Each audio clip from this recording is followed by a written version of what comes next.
Una de las preguntas más recurrentes, una de las preguntas que más nos han realizado acerca del trabajo que realizamos con hombres que ejercen violencia en diferentes espacios es sobre si los hombres que ejercen violencia pueden cambiar. ¿Ustedes qué creen? ¿Los hombres que ejercen violencia pueden cambiar? Nosotros creemos que un cambio es posible, pero es posible cuando hay una rectificación subjetiva.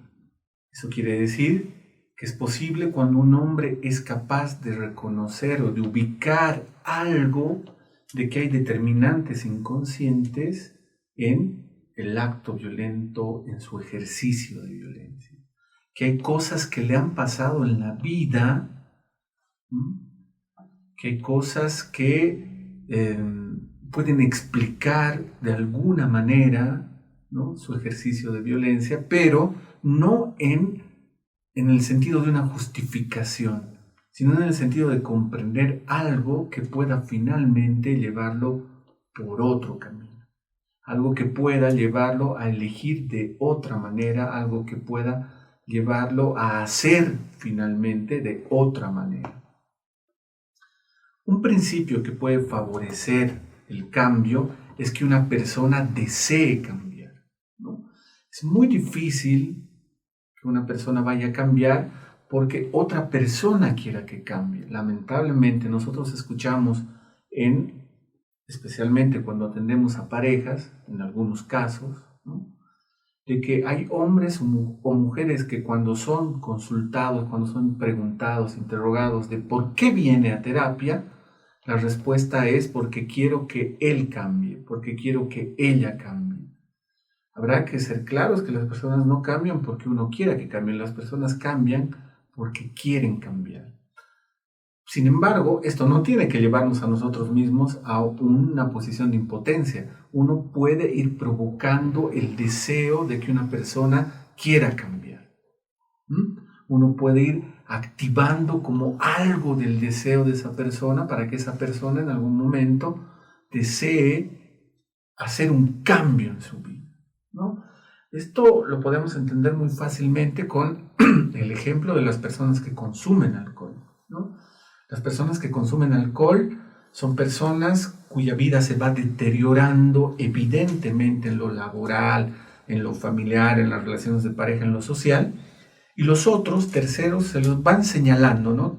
Estás mal, te ves mal, las cosas van mal, tienes que cambiar, y esa persona puede no ser tocada por eso y decir, no, yo ando bien, yo la paso bien, y difícilmente va a cambiar.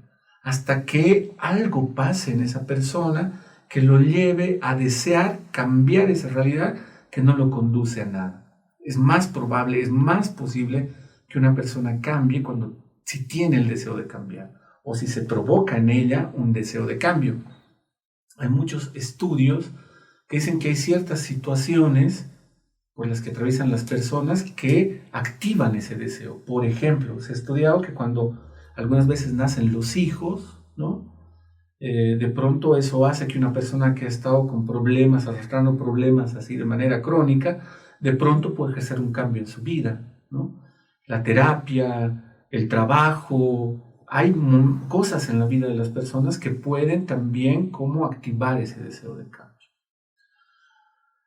También hay una articulación así muy directa entre la posibilidad del cambio, es decir, que las personas pueden cambiar, que los hombres que ejercen violencia pueden cambiar, y la asunción de responsabilidad. Cuando un hombre asume responsabilidad sobre lo que le pasa, sobre que eso que hace genera malestar a otras personas, pero a la mujer, a sus hijos, pero también le genera malestar a él, y asume que algo tiene que ver él con eso, de que no es esos mitos de los que habíamos hablado antes, de que no es la biología, de que no es el instinto, de que no es solamente que un hombre haya vivido ciertas situaciones en su vida, sino de que algo tiene que ver él con eso para que pueda cambiarlo.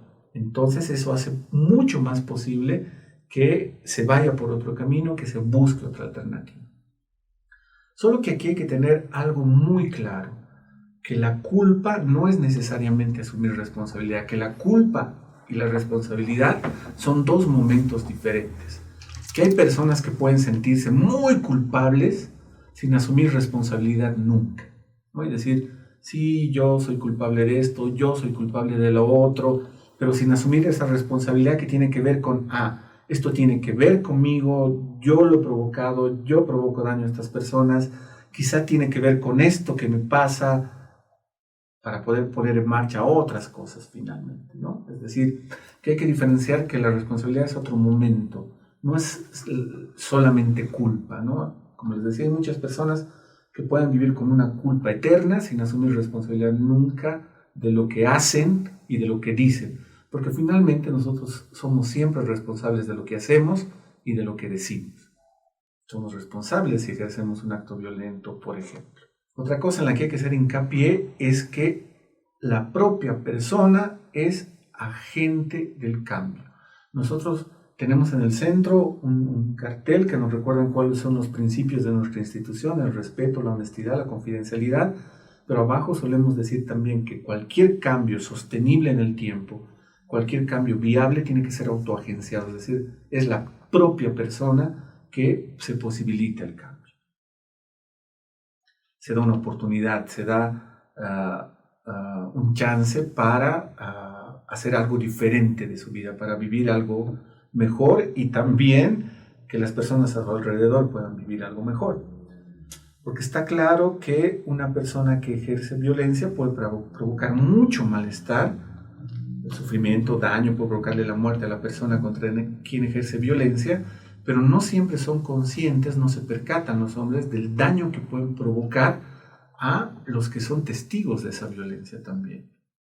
Nos referimos a los hijos y a las hijas que se encuentran como rehenes en una guerra que ellos no han provocado y pagando las consecuencias de eso, que puede provocar en ellos efectos en lo inmediato, es decir, en el corto plazo, en el presente, pero también puede provocar efectos muy perjudiciales a mediano y largo plazo.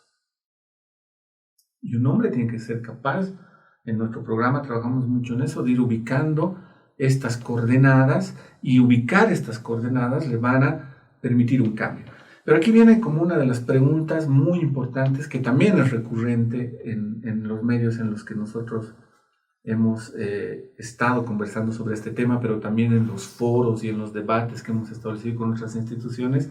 Finalmente, si nos ponemos a pensar, hablamos mucho del cambio y que los hombres pueden cambiar, de que es posible, pero ¿qué van a cambiar? ¿Qué se busca que un hombre cambie?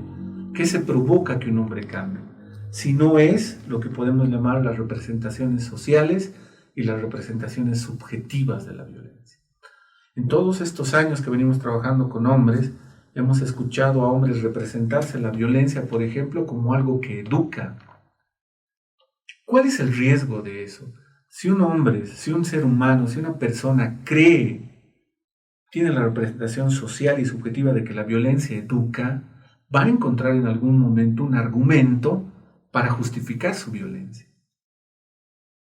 La violencia, tengo la impresión de que lo único que provoca, por ejemplo, en esta violencia que supuestamente se confunde con educación hacia los niños, niñas, adolescentes, lo único que va a provocar es miedo e inhibición, ¿no? Podrías, que no es lo mismo que ganarse el respeto de alguien, ¿no? Alguien puede hacer las cosas porque te tiene miedo, pero no necesariamente porque te respeta o porque esté convencida de lo que está haciendo, esté bien o está mal, ¿no? Recuerdo siempre un caso de un niño que había atendido alguna vez, porque este niño había tenido actos sexuales inadecuados con una niña de su misma edad, no era imputable el niño, era un niño de 8 años más o menos, y cuando viene a consulta se le cuestiona, se le pregunta por ese acto, ¿no? Y él dice que lo que ha hecho está mal, pero cuando se le pregunta por qué está mal lo que ha hecho, él no sabe contestar. Es decir, no ha asumido ninguna responsabilidad sobre eso que está mal, simplemente probablemente lo repite porque alguien se lo dice, ¿no? O porque alguien se lo hizo saber de la mala manera también, ¿no? Entonces, está claro que si seguimos teniendo la representación de que la violencia educa, vamos a encontrar cualquier argumento para sostener esa violencia. Hemos encontrado muchos hombres también, hemos escuchado más bien, muchos hombres que se representan la violencia como un signo de amor, equivocadamente, como un signo de amor entre comillas, es decir, que ellos ejercen la violencia como una forma de hacerle saber al otro que lo quieren, que lo aman, que les importa, por ejemplo, en los celos, ¿no? Se escucha mucho eso, ¿no? Que una persona cela a otra porque algo tiene que ver con el amor, erróneamente, claro. Y si una persona se representa la violencia como un signo de amor, es muy difícil que pueda moverse algo de eso, ¿no? Esa persona va a seguir sosteniendo eso por mucho tiempo y habrá que buscar cómo desarticular eso, ¿no? Le escuchaba la vez pasada un hombre que lo decía bien, ¿no? En sus propias palabras, decía, es como si yo tuviera un programa que me lleva a insultar a mi mujer, a celarla, a querer golpearla de la mala manera. Lo que habría que buscar es cómo desarticular ese programa un poco, cómo volverlo menos rígido o cómo hacer que ese programa tome otro destino, tome otro camino, ¿no? Es más probable provocar un cambio en un hombre que tiene una representación social y subjetiva de que la violencia es algo que provoca daño, que provoca sufrimiento o que puede provocar la muerte de una persona porque está advertido ya de eso, ¿no? Está advertido, pero quizá no le alcanza el recurso, no le alcanza la estrategia para ir por otro camino, entonces habrá que trabajar, esa persona tendrá que trabajar para poner en marcha otros recursos y otras estrategias que lo lleven finalmente por otro camino. Nosotros en el Centro Terapéutico Hombres de Paz atendemos a hombres que no vienen voluntariamente, la mayoría de las veces, para ingresar en nuestros programas terapéuticos que tienen el objetivo de provocar cambios en las formas de pensar, de sentir y actuar para que estos hombres puedan encontrar caminos distintos al ejercicio de la violencia. Llegan con una motivación extrínseca, es decir, hombres que vienen la mayoría de las veces obligados por un orden judicial, un requerimiento fiscal, pero que en el transcurso del proceso, con el propio trabajo que hacen estos hombres, van mudando una motivación que podríamos llamar más intrínseca, ¿no? Que algo tienen que ver con esto. Por eso nosotros habíamos pensado que esto tiene que ver con que la posibilidad del cambio está sujeta a que un hombre acepte que tiene un problema, porque si un hombre no tiene un problema, ¿qué va a cambiar? Si no está en su horizonte que tiene un problema, ¿cuál sería el cambio? Es una cuestión incluso de lógica, ¿no? Pero si un hombre reconoce que tiene algún tipo de problema, que el ejercicio de violencia le provoca problemas a él, pero a las personas a su alrededor también, es mucho más posible que esta persona pueda asumir cierta responsabilidad por esos actos, por esos dichos, ¿no? Que lo han llevado a esas situaciones, y eso puede ser el camino para que un hombre pueda cambiar. Pero si no se dan los primeros momentos de reconocimiento del problema, de la asunción de la responsabilidad, es muy difícil que una persona pueda cambiar, ¿no? Entonces, es importante sostener que para pensar en el cambio o para que el cambio sea posible, hay que pensar en que se trata de poner en marcha recursos y estrategias que tienen las personas y que por ahí se necesitan trabajar más, ¿no? A mí he encontrado una frase que a mí me parece muy interesante para pensar esto que estoy intentando transmitirles, que es de una escritora francesa que dice que el gran error que cometemos muchas veces los seres humanos es intentar obtener de otros seres humanos las virtudes que no tienen, ¿no?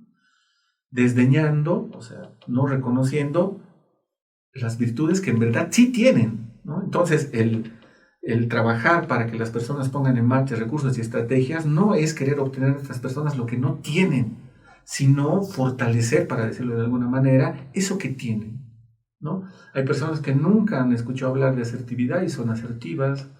Hay personas que nunca han escuchado hablar de empatía y son muy empáticas, porque en algún momento por ahí esas cosas han fallado. Entonces habrá que buscar cómo fortalecer lo que sí tienen esas personas en lugar de invertir tiempo en querer que una persona sea algo que no es, finalmente.